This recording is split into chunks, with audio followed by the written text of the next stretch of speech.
So let's see how quickly I can tell you all the things I want you to know. This is your review for Chapter 10. You should watch it no matter whatever it is you're doing. It will be helpful to you. You can look at those memes. You can pause and look at those memes if you want. So that first question, this is probably the one you need the most reminder of because it's going to deal with events from the previous two chapters. I want you to trace the development of, which means to go through the narrative kind of the states' rights issue up to and including the events of Jackson. So the idea behind states' rights is really going to start all the way back when the Constitution is first written and then has to be ratified. Remember, two groups formed in response to that, the Federalists who urged that it should be ratified and the Anti-Federalists who feared that this massively strong central government under a president with too much power, an executive with too much power that might become like a monarch. The Anti-Federalists are really afraid that states would lose their rights. So it starts really there. Under President John Adams, he issues the Alien Act and the Sedition Acts, and the Sedition Act especially because it violated the First Amendment, because it made criticizing the government unconstitutional. There was a lot of opposition to this, but especially in Kentucky and Virginia under Jefferson and Madison, of course, the two big opponents of Adams, they kind of stirred this up, and they got the state legislatures to issue these resolutions stating that these two laws were unconstitutional and they weren't going to enforce them. You remember that no other states really backed them, and then John Adams was replaced by Jefferson, who repealed these, so it didn't really come to a head, but they did stand up for their right to do that. You remember at the end of the War of 1812, Federalists, who were shippers in the North, who were really being hurt by the blockade. Remember, the British had surrounded the coastline with a blockade and weren't allowing trade to happen. So they were really being hurt by this war that they called Mr. Madison's War because he was the Republican. Remember, Republicans were the ones who really wanted this. They were the ones who hated the British. They were the ones who wanted the land. So they discussed seceding from the Union because of this war that was not benefiting them and was in fact harmful to them, and that really brought about the end of the Federalist Party. Now, under Jackson, you're going to see South Carolina under John C. Calhoun threaten to nullify this new tariff law. Remember that they called it the Tariff of Abominations because it was so hateful, and South Carolina is going to say that they're going to nullify it, and they are going to threaten to secede from the Union if Jackson acts out on his threat to use force to enforce the tariff. It's really important to me. That's a multiple choice question on your test that you know who says each one. Jackson, despite being all about small government and all about states' rights and the common man feels really strongly about the federal union, and he says it must be preserved, that he'll do whatever it takes, including using force. And in that other toast, Calhoun answers with, "The union next to our liberty most dear." Remember, of course, that this isn't so much about the tariff. It is, of course, because they don't want to pay the tariff because the tariff is negatively affecting them, and that's another question later. But it's also about slavery, because if the federal government can say what can enforce a law that includes the tariff, what's to stop them from enforcing a law that does away with slavery? And really at the heart of this is this question. If you believe, as Calhoun does and as a lot of the southern states did, that we're a union of sovereign states, sovereign meaning that you really rule yourself and make laws for yourself, are we just a convenient league of sovereign states, or are we a legitimate union of the people that must be preserved? So that's really at the heart of it. Take a look at this political cartoon. That man there you see is Calhoun, because right here he's saying, "A little farther, Cal, and we are safe." Watch as I want you to take a look at this imagery. It's amazing. This man is wearing the Constitution. We have them being stabbed to death, and John C. Calhoun is walking past them up these steps, and look at the levels. It starts with nullification. We have a South Carolina law. This becomes treason, civil war, deception, and eventually disunion. So this idea that he's heading towards despotism, that he's heading towards being a cruel tyrant, and he's reaching for a crown himself. Remember that Jackson himself was criticized for his excessive veto, and he was called King Andrew I, but here we have the same thing happening with Calhoun. The next question, I don't really have a lot to say. We've talked about this a lot. Make sure you know at least 3 of these ways that the power was shifted to the people more so. Remember, this was the president of the snobs to the mobs. This was the president not of the gentleman farmer like Jefferson, but the dirt farmer. He was the first he was the first president not to be an Adams from Massachusetts or a slaveholder from Virginia. Tariffs, again, I will recap what I have said about tariffs in the past in excessive detail.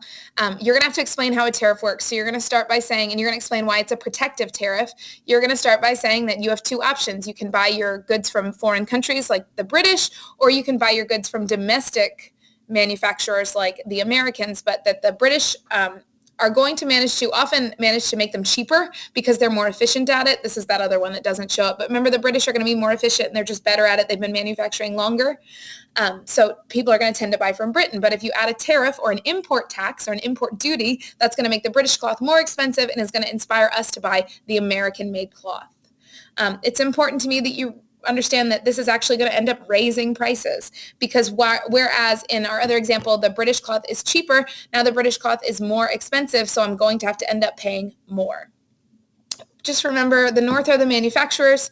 The South don't manufacture their own goods, so they have to buy these expensive goods. So they're the ones who are ultimately going to be most opposed to this.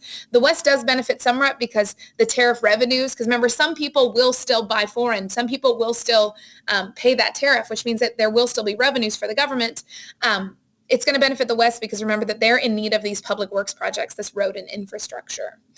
Remember that the South called that the higher tariff that was passed under Jackson in 28, they called it the tariff of abominations because they hated it so much, and it was what inspired them to threaten to nullify.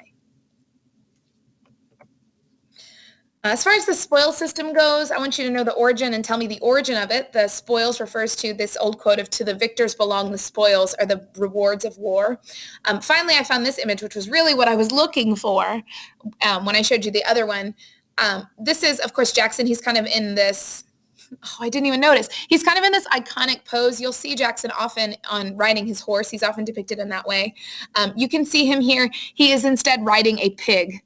And you can see down here, we have these images. We have fraud, we have bribery, we have plunder, we have all of these words that are associated with the spoil system. Remember the Swartwout case that you read about in the documents where he, after Jackson appointed him, he turned around and robbed the federal government of $1 million. You've got like skulls here. There's a lot of negative imagery going on here. I may show you this picture on the test and have you explain what you see. But this will give you a reminder kind of what it's all about. The idea is that you're giving government jobs to your supporters. This is also going to be called the patronage system later because your patron is someone who gives you work. So that's where that comes from. Jackson's going to call it a more positive sounding, a more neutral sounding rotation in office. Because remember, he advocated that presidents should only serve one term. He was a strong believer that if anyone stayed in their job for too long, then eventually they'd become corrupt. That because they would start to develop these associations, they would become corrupt. Worth remembering that he only replaced 20% of federal employees. And if you think about it, some of them probably were incompetent. Some of them probably weren't good at their jobs. So it's not as that he did it a lot. It's that he did it so unapologetically. It's that he advocated the system and said that it was what was best for democracy. I'll let you read the benefits and the drawbacks. You know them. It's worth noting that the alternative to this, what we came to have, because I told you that the spoil system really came under criticism in the early 20th century, in the 1900s, and especially in cities like Chicago, you had a lot of this, and it led to a lot of corruption. The alternative is a merit system. And in a merit system, people usually use a civil service exam to prove that they are qualified, prove their ability. So that would be the alternative to the spoil system. And of course, if people had shown that they were qualified and that they had ability, they would keep their jobs instead of it being constantly rotated with every new president. As far as the effects of Jackson's presidency on the Native Americans, there's a lot of things I want you to mention. Don't forget that the reason that we gained Florida was because Jackson was sent down to Florida to recapture fugitive slaves, and he acted the way he thought was best by not only looking for fugitive slaves, but also attacking Seminole villages, killing the few Spanish who were there. And as a result, the Americans were able to make the argument, you're not able to even protect Florida. You're not able to protect your settlements. You might as well turn it over to us. And that's what happens in the Adams and East Treaty with Spain. He would tell you that he wanted voluntary movement. He would say, and did say in speeches, that he wanted this movement to be voluntary and that really it was for the Indians' protection. But he systematically set out to allow states to threaten and intimidate and violate federal treaties in removing them in a way that was not at all voluntary. Remember the case of Worcester v. Georgia, in which, in this case, the Supreme Court ruled that they ruled in favor of the Native Americans. They ruled in favor of the Cherokee and said that Georgia had to respect their treaties, that they were a sovereign. There's that word again, sovereign, meaning able to make your own laws. They were a sovereign nation. Please recall what Andrew Jackson's response was. He said that John Marshall, the Federalist Supreme Court Chief Justice, said, "John Marshall has made his decision. Let him enforce it." Remember that the point of the executive branch is to enforce laws and to enforce those laws that were passed by the legislative and the rulings that were made by the Supreme Court. But Jackson did not. Jackson did nothing to protect the Cherokee. He did nothing to ensure that their lands were respected. This isn't just Jackson, but the general strategy they had was to make treaties. They would make treaties with Seminoles. They'd make treaties with the Chickasaws and the Choctaws, but they would make treaties with people who are not leaders, people who claim to be leaders speaking for the tribes, and would make these treaties and get them to sign it. But these were not actually people who had any power, but it didn't matter to them. They said, "We've got this document, it's signed, that gives us this land, and you've agreed to move." Jackson's going to be the enforcer on the Indian Removal Act of 1830, in which case they offered them, the Native Americans, this land west of the Mississippi River in exchange for their eastern lands. Remember the Trail of Tears. They weren't respected. They were driven at gunpoint. They were used for Jackson. And then, of course, it was actually under Van Buren, because you know that the real movement of the Cherokee doesn't happen until Jackson is no longer president. But he was the one who paved the way for all of this. He saw that they were driven at gunpoint with, not driven as a bad word to use there, because you remember that they walked, but the idea is I can drive you to do something. They were forced to walk at gunpoint with only the things that they could carry, and 4,000 of them died on the way. So disease, loss of lands. Oh, please remember, one of the reasons that Georgia wanted that land was because gold had been found on it. Last but certainly not least, let's talk about this bank war. What was it that Jackson was so opposed to about the bank, and how were his actions hypocritical? Remember that Jackson claimed that the bank was only used to benefit the wealthy. And remember Nicholas Biddle, the president of the bank, the person in charge of the bank. Jackson's not entirely wrong. The bank did make a lot of loans, but it made a lot of loans to the wealthier people. Most of the people who had jobs and who worked in relation to the bank were wealthy elites. They were people who had been in their positions for a very long time.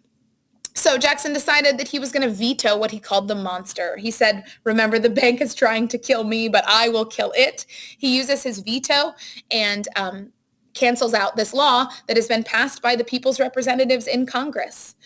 It's ironic because he didn't want to have an excessively strong national government, but he turns around and has to be pretty strong. He's very strong in the case of the tariff, and he's very strong in the case of vetoing the national bank. Remember that you could argue that it was these actions that really caused the Panic of 1837, or at least contributed substantially to it. He took the federal, even though it was declared unconstitutional, he took all the federal money out of the national bank and distributed it in the state banks. Remember, the state banks made a lot of loans that perhaps they shouldn't have made. So then when cotton prices fall, because the British aren't buying our cotton anymore, when cotton prices fall, the farmers are not able to pay back their loans, and the banks are going to have to default. So a lot of money is going to be lost, and this is all going to contribute to this 6 or so years of economic depression or economic uncertainty under the Panic of 1837. Remember this image? I would want you to mention it. This is that image called King Andrew I, this political cartoon depicting his very strong hand with his veto as he tramples on the Constitution. I think that's all I have for you. 13 minutes, not too shabby. Make sure you take some good notes as you're watching this. Make sure you write down the ones that you're going to do so you can be really prepared, whether it's for the short answer or the multiple choice. And I can't wait to see you in class.